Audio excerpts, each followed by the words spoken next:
You have no idea what I am going through. I feel dreamish like an oil paint. No drug would ever heal my soul that is bleeding like a saint, who is kissed French by the most gorgeous girl in the cosmos, till his kidneys and liver faint. She is a rose, has the sexiest eyes, the sweetest lips, and the most beautiful face, exists endlessly as long as hearts shall beat, throb, feel, ache, and race, had existed before the creation of heaven, time, and space, and will always exist forever and ever till love runs out of infinity, rhyme, and grace. It said her lips give light, perfume, and blood to the quintessence, more divine than the breath of life. Yet her tongue is more delicious than peach and sharper than a knife. It cuts the soul so deep, unconditionally changes life, and add innocent lewdness and eroticism to awareness without trouble, conflict, contention, and strife, and I can't help loving her till death do us apart as if she were my wife. Yet, she doesn't know any mercy. One French kiss from her. A soul bleeds for eternity. The cherub said the sky used to be white. Once upon a time, when the angels, who floated in the air, pretending to be butterflies, talked about her day and night, and couldn't help falling in love with her spellbinding eyes. The sky then slowly began to turn into blue, so they could deceive her, and drink nectar from her luscious lips that put any carnation to shame as if they had never you, while she was wondering, could love be sweet, sad, ironic, painful, and so true? Yet, my heart couldn't bear that much love as if fever were taboo. Tulips, jasmine, daisies with various color and see-through, purple water and lavender covered with dew began to reign in my soul till love felt new. Those days, the past, the present, the future exists at the same time. And love were a crime. But that is a different story told with sonnets and fairy tales that rhyme. Yet, the angels knew she was in love with a poet whose heart was so wild and always in pain, must be kept tied with a chain, feels, reasons and thinks with his heart rather than with his brain. He felt her at the core of his soul before he even met her, and was addicted to her like cocaine. She loved him till her heart and soul sprain. Me, I can only say, what if one day, one seductive morning, I wake up and realize, that the world does really evolve around me and her, far and near.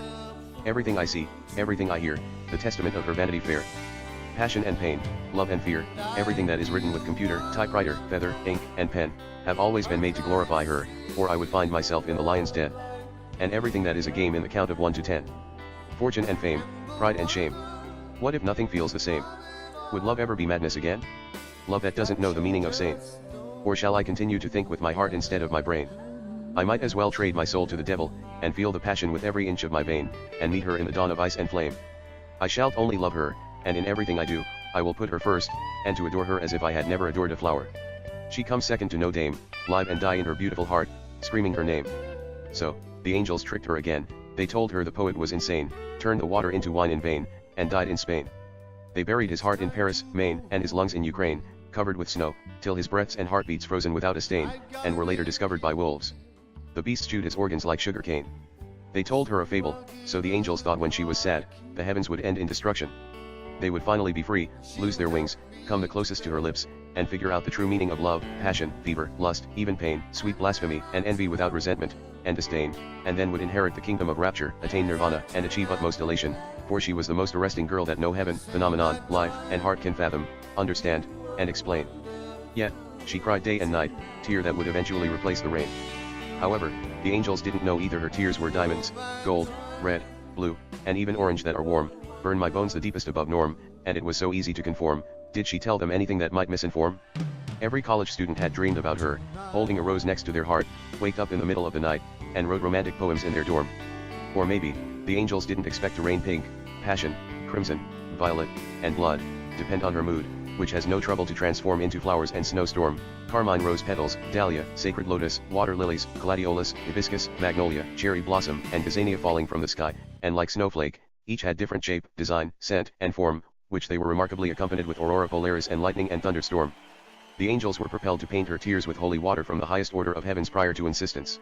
And made sure there were no red, purple, hazel, and blue on them in vain without thinking about resistance, before the tears would mix with the clouds, enter the earth atmosphere, and fall from the sky in consistence, to make peace with the gods and goddesses of the cosmos and natural order of existence. However, the goddesses knew she has always been supernatural, kept things close to her breasts, rather than at a distance. She believes love is justice, and doesn't like to separate style over substance. She owns seduction outright.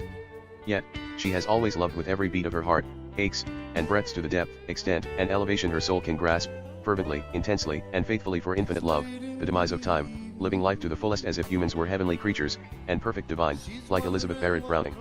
She has loved with passion, dream, and desire to the level of endless longing of true love by stars, seas, sunrise, oceans, sunset, and moonlight without restrictions, innocently, genuinely, and unconditionally more than her heart can take it as if she were found and lost, and love were made to bleed, suffer, and last forever above everything. She once said, "Love is persistence. It will stand the test of time that breaks down even the very fundamental of being, coexistence, survival, and subsistence." So, they let her have her own way, and vowed to bless her heart when it's necessary, as if she would ever need any assistance. Then one day, unexpectedly, the poet felt love at the depth of his soul and bone marrow till his spleen said no, and pain at the bottom of his heart where blood refused to flow. His essences exploded inside his body like stardust that burned and glow, couldn't wait for tomorrow. It didn't matter whether he felt high or low. His heart went wherever love must go. He saw her at a rose garden. She was so beautiful. His heart stopped without pardon, and died on her arm softly as if nothing in the world had never hardened. She knew he was the love of her life, and would rather love till it hurts, and leave this world behind, than kept in her own heart confined, which she might have modestly doubted. The stars are made of very hot gas, and could be sophisticated and refined. The sun burnt hydrogen, and turned it into helium in nuclear fusion, so it shined the brightest, till flowers turned into womankind. Roses were white, pink, red, coral, and apricot, and their petals in the passage of time might have faithfully inclined, and if two strands of DNA had ever been intertwined, but her love was authentic and one of its kind, kissed him on the lips tenderly, and restored life into his heart, soul, and mind. They made love, shared kisses, hugs, and laughter, and made more love and lived happily ever after. Cupid told me she looks exactly like you.